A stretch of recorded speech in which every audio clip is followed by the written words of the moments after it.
What's going on, Hyperdrivers? Today I'm rolling the dice yet again on another Sideshow 6-scale action figure. Today I have one of my favorite bounty hunters, scoundrel outlaws from the Clone Wars. This is the 6-scale figure of Cad Bane. Cad Bane at your service. I'll take on any job for the right price. I haven't been doing as many of these 6-scale reviews lately because, quite frankly, these figures come in like extremely late. I feel like I'm on Tatooine and I'm the last person to ever receive these figures. So, I just don't know if they're just as beneficial to you guys as a video. And if they are, if you guys do want to see more of these action figure reviews, let me know in the comments. Also, I get a lot of questions about the shirts that I rock for these videos. This one right here is my Gar Saxon shirt that I picked up over at Rebel Scum Art and Apparel. They make some really awesome Star Wars shirts and they're always coming out with new designs weekly. So I definitely recommend you guys go check them out. Use the code MedinaLorian and you'll get yourself a discount, all right? Let's get to unboxing this thing. All right, so here is the shipping box that it comes in. This is nothing new. This is exactly how all of the shipping boxes for Sideshow figures have been for like the last 10 years maybe. It hasn't been much of a change to it other than some styling that they put on the shipping box. And it kind of leaves me wanting, especially when I dropped $280 plus shipping for this figure. Just to put it in perspective, here is the box for the Imperial Commando, all right? Look at the difference in size of these boxes right here, okay? This is Hot Toys, this is Sideshow, and this is a $255 figure, by the way, for the Imperial Commando, which is extremely limited. They just came out with the with the Savage press, the Savage press, and that's a $280 figure, and then you got something that's in this size box. So just saying, not exactly the nicest looking box that they could come up with. In my opinion, if they want to be looked at as on the level with a Hot Toys figure, then they need to start stepping up their packaging, they need to start stepping up their figures especially. Hopefully the figure is going to be way better, so we'll see. All right. Out of the plastic, there you go. There's the box right there. This is more like the Clone Wars style boxing that they've started to do, so you have that more blue look to it. There's Cad Bane right here in the center. And then on the back, you have an image of Cad Bane right there. All right, let's pop this thing open. Okay.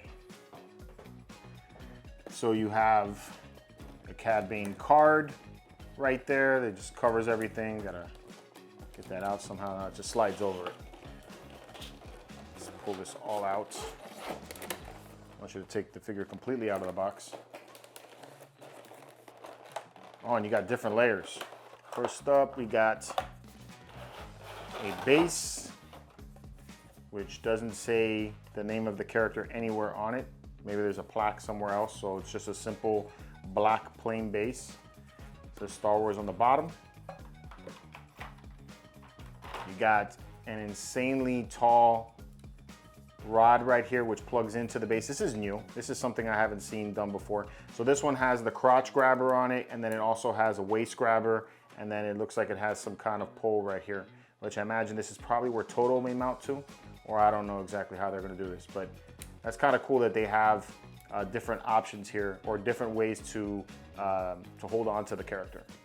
This I like. That's pretty cool. Nice improvement. You get a plastic hat. This is completely plastic, very thin plastic too. You get some swap out hands. These look pretty good, and I like how animated the hands look. They have like a little character to them, so that's pretty neat. Yeah, they all got a really nice design to them. So you get, looks like 5 different hand options for the character. The pouch here on the side is a cloth material. It opens, it's got a magnet to it, so it opens up. And then there's a block on the inside of it, so to give it its shape. I don't know why they make it open up if you can't put anything in it, but there you go. I like the color on it. It's got kind of like a brown and a green going on there, so it has a nice feel to it. That looks good. You got a couple of his signature pistols. These look really cool. You got a few thrusters right here for the boots. I believe is where these go, or these could be for Toto. You get a few more thrusters. Get a few more thrusters for the jets. Goes Toto. Ooh, this is delicate. Does this move? I don't even want to touch it right now. Wow. Okay. This is super, super delicate. I'm gonna have to see how to move the legs to make him stand. Right now, he looks like he's in a weird position. Check that out. The paint looks really nice on it. It's all plastic, very light. I'm curious to see how this is gonna be able to stand on its own. But I like how it's got kind of like a rusting to it. I do like that. It looks good. All right, and last but not least, we got the man himself. We got Cad Bane. Just feeling the pant material right here, it feels like a vinyl. Not sure if I like that or not. It's like an oddly shaped character. All right, so here is the figure. The head looks really nice. I like the way the head came out. It's got a really nice paint job to it. I like that it's got different colors going on there. It's not all one color going on there in the face. You do have some good range of motion. Okay? Doesn't seem like this back piece gets in the way at all, so that's good. Probably has a magnet in the head for the hat. So we'll try that on when we go to posing. All right, the material of the clothes is varying. So this feels kind of like a suede undershirt that he's wearing. Okay, the jacket itself, it feels like pleather. It's not a real leather jacket, so this is probably gonna deteriorate over time, more than likely. Kind of wish they would have upgraded that a little bit and made it, you know, something a little more durable and long lasting. So keep that in mind, that this is probably something that's gonna deteriorate over time. Okay. Looks like it doesn't even have like an inliner or anything like that. It's just all plastic. You can move the arms about that high up. You come down about that far. You go forward about that far before the jacket starts to pinch a little bit in the back, and you can go backwards about that far, okay? You do have double joints in the elbows, so you get a nice range of motion on the elbow movement. And then, can you twist? You can twist a little bit. It doesn't look like the forearm twists independently from the arm altogether. And you can move the hand all the way around, and you do have some range of motion in the hand. So there you go with that, although it does feel extremely delicate. I don't feel any clicking either, so it doesn't feel like it's like a Hot Toys body or anything. The gun holsters are plastic. So not real leather or not any kind of pleather for the gun holsters. They are painted pretty nicely, so you do have like some weathering on the side you can see. So that's kind of cool. Okay. The pant material feels like a vinyl. It feels like a vinyl material that comes over here, and it looks like it's where the chaps are. So he's got like these chaps, and these are all like a vinyl material that it feels like, or yeah, almost like the same material as the pleather, okay? The undersuit is kind of suede, so all of this area right in here is like a suede material, but this part here is like a vinyl or a pleather, so expect that to deteriorate as well. You do have some double joints in the knee, so you can get pretty far back here in the knee. You can get about that far back with your knee motion, okay? Probably not a character I'm going to take and do too many dynamic poses with because of the way this feels. It doesn't feel very tight either, so this is probably not a character that's going to be able to stand on his own without the base. There's no independent rotation of the calf area. This is all one piece, so when you twist it, the whole leg twists, okay? And then your ankle movement is somewhat limited as well. So you got a little bit of side to side range there, and you can go forward, and you can't even go back. It's because it gets caught in the back of the boot. So that's about it. All right. Let's see what kind of poses we can get this guy in. A few moments later. All right, so I was hoping that I'd get out of this unscathed, but it never is the case with Sideshow. It always is something with them.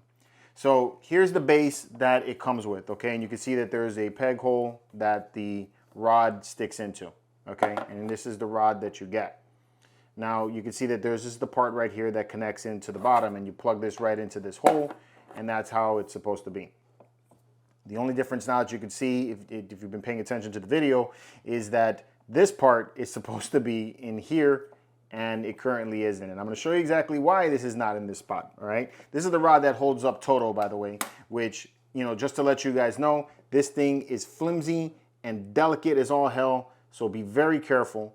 The knee does not bend right here. This stays exactly in the position that it's in. You can move the arms around just slightly and the legs around just slightly, but I mean, I really wouldn't mess with it too much just because it does feel like it's gonna break on you. All right, so just keep that in mind. But in order for this guy to be posed, this rod has to be put into place in the back so that he can hold up, okay? So this goes on the inside of this. Now, what they don't show you is that when you pull this thing out, and I wasn't paying attention, this rod right here slid right out, just like this, okay? So this thing was stuck in the hole like that. All right, so you can see that it does take a little bit of force to get it back out, but that's what happened to me. So this thing popped right out, and then if you look at at the top of it, there are these slots. Okay, you got 3 holes, and then you have this little square slot right there. At the very top, you can see that it has the exact same thing, except you got 4 holes, and then you have the slot right here. The 4 holes in the back are for you to be able to plug in this rod. Okay, and when it comes, the rod is on the far right, I think. Yeah, far right. You can see it slides right into place. And I'm thinking that the reason why they give you these other dots right here, these other holes, is so that you can take and move this rod, you know, to the opposite side. So if you want to display Toto on the right or on the left, you can. But it's a fight to get it in the hole. You see that? Okay. Now, on top of that, you then have to get it through this hole here, and you have to somehow manage to get it into one of these corresponding holes down here on the bottom. Along with this waist grabbing rod that also has to somehow be plugged into here without twisting or turning, which I did, and I happened to crack it. And then the other problem I'm having is that I can't get this rod back in, because when I do get this in, let me show you what happens. But now when you try to get this rod back in, see it slides right in. Try getting that to plug into the hole again in the back here. It's not happening. I mean, it doesn't matter how much I twist it, you know, how many different turns I do with it. I've tried moving this around to try to see if I could catch the hole. It just isn't happening. Eventually. So before we get started on the different poses that I got for him, let me just point out something that I did find right here. So here is my first pose, and then here is the Toto. So the little pole that was on the inside of this one, of the rod, that is a secondary pole so that you're able to display him standing up. I think it's still a cheap way to do it. They should have just had 2 different poles, because now I still can't stick this particular rod in when that is in place. It's still having a difficult time with that. And Toto can only be posed, you know, in flight mode. So that kind of is just a waste, because if you don't want him to look like that, then, or if you don't want to use the base, you know, then it's going to be nothing you can use. Like, I don't like using these bases. He doesn't really even fit on it. The base is super small. So you're going to have to, like, move this rod way back in order to make it work. All right, so that's where he kind of sits comfortably. And then you can see Toto doesn't even get around him. This is just a horrible design, you know. The other thing, too, is Toto is super loose on this rod. So it just swings around like that. So yeah, I just feel like this is a shit design and a total waste on this figure. So that is part of my $280 that I'm never going to use.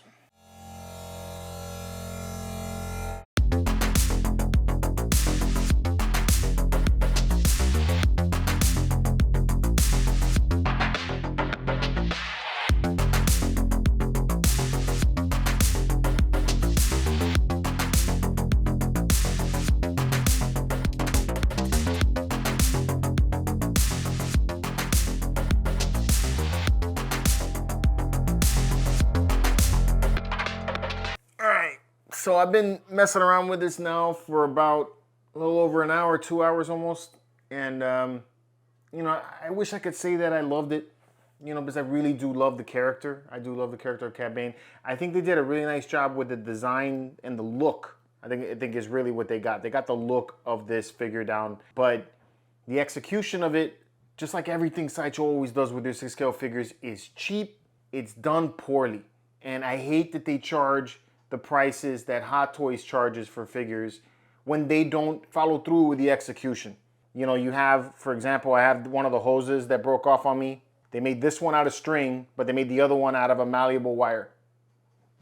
You know, why make one out of a wire and one out of a string? That just doesn't make any sense. So that popped out. I don't know how I'm gonna get that fixed. Probably just gonna have to buy wire and make that up the correct way.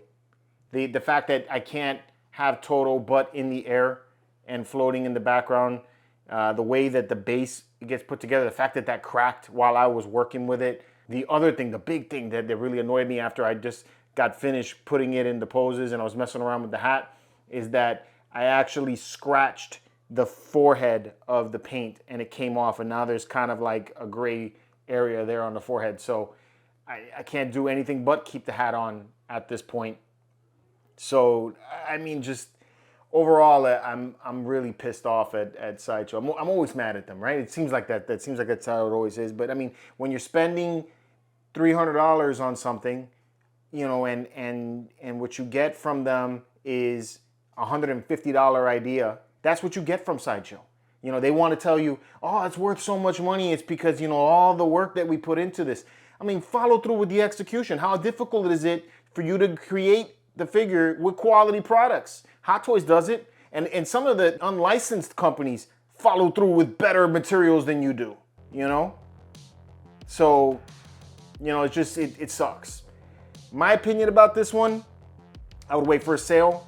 The figure, the figure itself is pretty good. Be super, super delicate with this thing, is otherwise you're gonna break it, you know? So just be careful with it when you're posing it.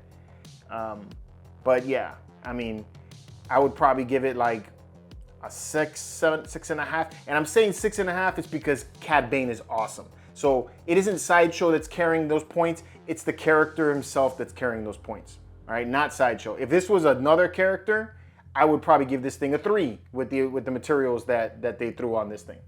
So, you know, that's my thoughts on it. Wait for a sale or don't buy it. All right? Hope you guys enjoyed this video, and until next time, may the force be with you.